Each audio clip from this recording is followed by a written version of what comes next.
पर supreme court ने यह भी कहा है ओवैसी साहब कि अब जो सीईओ है वक्फ बोर्ड का वो मुसलमान ही होना चाहिए, जरूरी नहीं, पर जो एक दुविधा थी वो दुविधा दूर हुई है या वो शंका के बादल अभी भी मंडरा रहे हैं? नहीं नहीं नहीं, आपने ऑर्डर नहीं पढ़ा, इसका मतलब लफ्ज क्या है अंग्रेजी का? As far as possible. वही मैंने कहा। हाँ, तो सुनिए, अब एज फार एज पॉसिबल हो गया। It will not be possible, BJP कहेगी we don't find a meritorious candidate.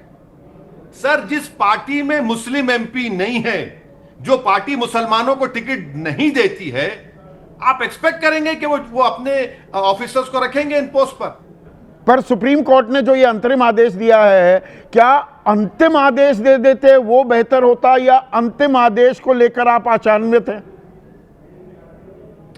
अब तो ये तो इंटरिम स्टेज था, तो सबको पता था। हम तो नाखुश हैं, हम तो मुतमईन नहीं है, मगर एक कंफर्ट ये है कि चलिए इंटरिम ऑर्डर है, मगर अब फाइनल हियरिंग कब शुरू होगी तो supreme court, honourable supreme court तय करेगी। मुझे इस बात का डर है कि बीजेपी इस इंटरिम ऑर्डर के जरिए इंटरिम पीरियड में क्या क्या नहीं करेगी, देख लेना आप। क्या क्या करेगी? संबल किस और उठेगा फिर से? अच्छा, वो उठेगा संबल का। या दरअसल बिहार में विधानसभा चुनाव भी तो हो रहे हैं, ये बैलेंसिंग एक्ट में नीतीश कुमार को थोड़ी ब्रीदिंग स्पेस मिल जाएगी। कुछ ऐसे भी अब सवाल उठने लगे हैं विपक्षी खेमे की तरफ से नहीं, क्या कि दोनों तरफ से खुशी, सत्ता पक्ष भी खुश, विपक्ष भी खुश, की हमारी बातें भी मान ली। सत्ता पक्ष कहेगा देखिए मुसलमानों को थोड़ी उनकी जगह भी दिखा दी है। विन विन हो रहा है क्या पॉलिटिकली? मैं संदीप चौधरी साहब, मैं आपसे एक पर्सनल रिक्वेस्ट करूंगा, आप ना माने आपका राइट है। हमारे लॉयर निजाम पाशा को आप एक 10 मिनट के लिए अपने साथ बैठ के गुफ्तगू कर लीजिए। कौन खुश हो रहा है भाई? अपोजिशन पार्टीज कैसे खुश हो रहे हैं? कौन उनको बता रहा है? बर्बादी हो जाएगी पूरा। अरे भाई, कांग्रेस पार्टी है, वो सेकुलर पार्टीज जो बोल रहे हैं, एक एग्जांपल दे रहा हूं आपको, ट्राइबल एरिया में अब कोई वक्फ नहीं होगा तो हमदुल्ला सईद, जिसके पिताजी 9 मर्तबा के सांसद, जो अभी लक्षद्वीप का सांसद है, हमदुल्ला सईद अपनी प्रॉपर्टी नहीं दे सकेगा वक्फ बोर्ड को? क्या आर्टिकल 25 का वायलेशन नहीं है? क्या बात हो रही? तो कोरी राजनीति हो रही है। बीजेपी अपने वोट बैंक को बता रही है देखो मुसलमानों को लगा दिया ठिकाने, हिंदू वोट बैंक कब्जा रही है, और विपक्ष कह रहा है देखिए सुप्रीम कोर्ट ने हमारी बात मान ली, जेपीसी में जो हम सवाल उठा रहे थे तो वो मुसलमानों को आउटरीच कर रहे हैं। दोनों की बड़ी कन्वीनियंट राजनीति हो रही है क्या? देखिए, खिलौने देकर बहलाया गया हूं, मीठे मीठे अल्फाज देकर बहलाया गया हूं, मगर मैं आपसे कह रहा हूं कि ये जो इंटरिम ऑर्डर आया है, इससे वक्फ बोर्ड का नुकसान होगा, वक्फ प्रॉपर्टीज का नुकसान होगा, नॉमिनेशन होगा, लिमिटेशन एक्ट अप्लाई होगा।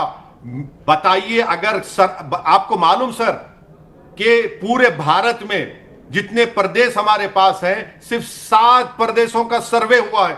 अब सर्वे नहीं करना किसकी जिम्मेदारी है? वक्फ बोर्ड की है, प्रदेश सरकार की है। अब जब जहां पर वक्फ प्रॉपर्टी पर कोई XYZ कब्जा करके बैठा है, तो अब लिमिटेशन एक्ट अप्लाई कर दिए तो वो मालिक बन जाएगा। कि सर्वे का सवाल उठा रहे हैं कि सर्वे नहीं करते, जहां सर्वे करवाती है सरकार या कोई एक संवैधानिक संस्था। में चुनाव आयोग की बात कर रहा हूं, स्पेशल इंटेंसिव रिवीजन पुनरीक्षण कराते हैं तो कहते हैं कि नहीं, ये मुसलमानों के वोट काटने के लिए चल पड़े, ये घुसपैठियों को ढूंढ रहे हैं, चित भी मेरी पट भी मेरी।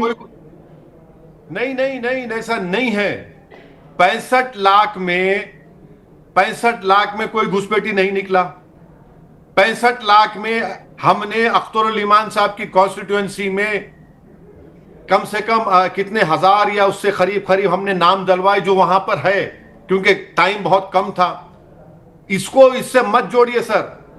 ये जो सर्वे होगा, सर्वे कलेक्टर करेगा, रजिस्ट्रेशन कलेक्टर साहब करेंगे। वो 3C में तो स्टे हो गया, मगर कलेक्टर तो किसका अपॉइंटी होगा बताइए?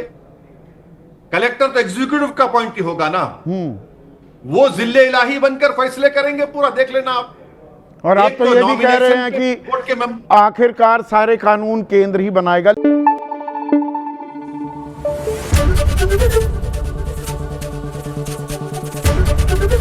ABP न्यूज आपको रखे आगे।